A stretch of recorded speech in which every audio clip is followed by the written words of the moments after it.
Hello, I'm Marie Dupar. I'm with the Climate and Development Knowledge Network.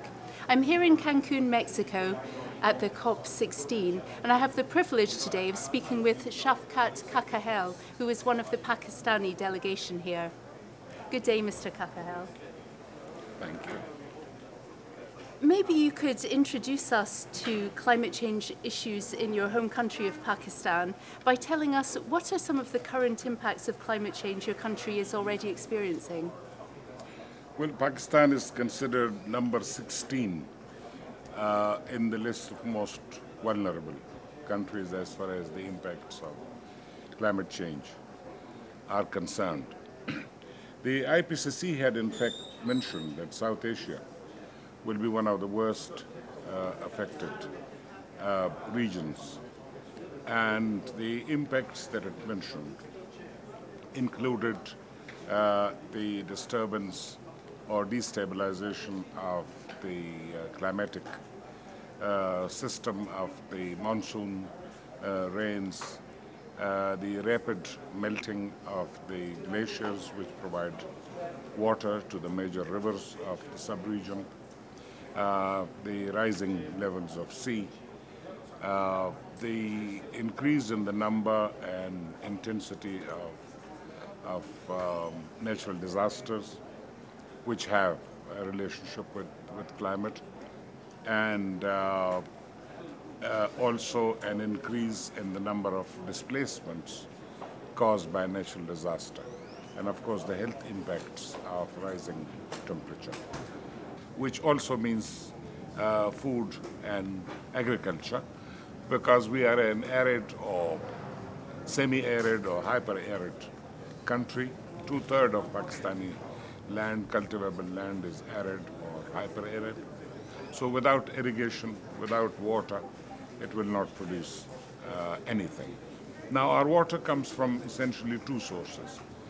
The glaciers, the Himalaya, Karakoram, Hindu Kush glaciers, which is the second largest glacier system in the world. And the second source, this is about 65% of the water in the Indus water, in the Indus River system, is provided by the glacial melt. The second biggest source of water is the monsoons, the twice-a-year torrential rains, which replenish the rivers as well as provide the water for the underground aquifers. Both the glaciers and monsoons are subject to adverse impacts. Both will be disturbed.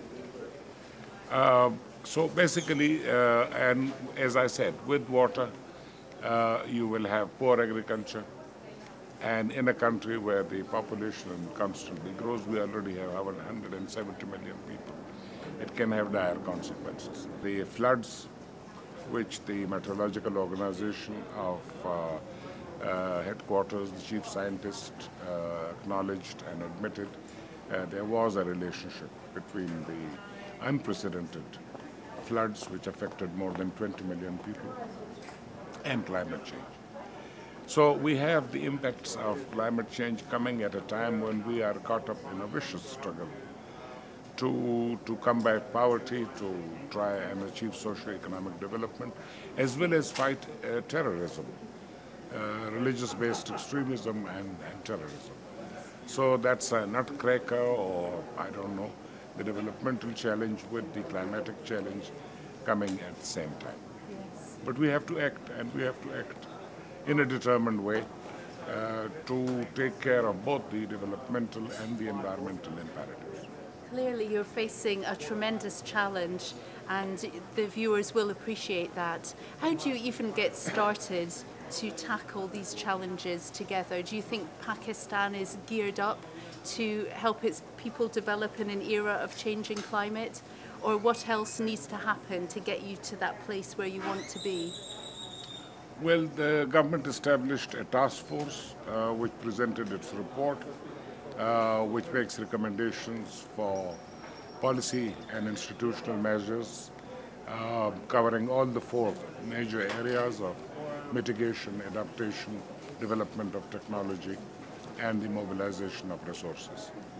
And now, of course, the even harder task is how to go about setting up the institutions and implementing the policies. But I think there is today a much greater awareness, there is a much greater recognition of the need to integrate climate policy into the overall developmental policy. Because I think this is a mistake that is sometimes made, that we talk too much about climate without bothering about the developmental imperative. Indeed. Now, you're something of an expert on climate finance, and I know that you've been looking long and hard at the Fast Start finance that was offered by developed countries to cover the period 2010 to 2012. Now, they pledged $30 billion in Copenhagen, as we know. Has Pakistan managed to benefit at all from this package? No developing country has in fact benefited from the Fast Start climate because it hasn't happened. In fact, one of the reasons why scores of developing countries agreed, somewhat reluctantly though, to endorse the Copenhagen Accord was that it offered these two windows. The window of 10 billion a year for 2010, 11 and 12, and then the collective commitment on the part of developed countries to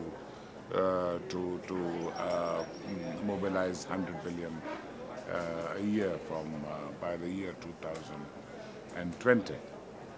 Now, nothing has happened actually. Not only has no OECD country come forward with any significant money, but this point was even omitted from the reference of the high-level advisory group of the Secretary General. The advisory group does acknowledge the existence of that pledge. I think the rapid action kind of money is indeed needed, because you cannot start, even if you have money, you cannot start actions. You have to prepare the way. You have to have institutions, you have to produce the information that will be at the base of decision making, then you have to have the plans of action and all. So if we had the 10 billion a year, this will be enough for those kind of activities. When it comes to the longer term framework, the 100 billion eventually to be committed and delivered, the G77 nations have argued strongly that this should come from public funds, whereas the developed countries have said it should be a mix of public and private. What's the reasoning behind the G77 position, which Pakistan has very much supported? Well, the G77 position is based on the two international agreements on climate change: the Convention of 1992 and the Protocol of 1997, both of which acknowledged, and it was not a G77 convention, it was a global convention, which all the OECD countries, which were listed in Annex 1 of the convention, they all went along. Now, in that, there was a mention that because the climate change problems were created by the emissions of the advanced countries, they had a special responsibility to address the problem, first by reducing their own emissions, and second by supporting the developing countries in the twin tasks of adapting to the adverse consequences, as well as avoiding the trajectory of carbon-based growth. So the G77 essentially takes this position from the environmental and developmental and equity imperatives that are embedded in the convention, which was so painstakingly negotiated and sealed in Kyoto. They are not saying anything that is new. In fact, the new thing is the innovative sources, which started with there is a mention in the Bali action plan, which developing countries accept. So developing countries do not deny that things have changed, that the state is now not the only source of money, that money can be generated by a public-private partnership.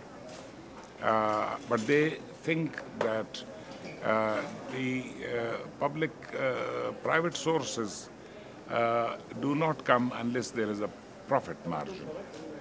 So how many business houses will support developing countries' adaptation when there is no money to make? So we believe that the aid should come from public sources and investments should come from private sources. So there should be a happy balance between the two. That's very clear. Thank you. Well, Mr. Kakakhel, I see that there is a long road to forming and building up climate-compatible development in Pakistan, as with many, many other developing countries. I wish you the very best of luck, and I thank you for your time today. Great pleasure. Thank you. Thank you very much.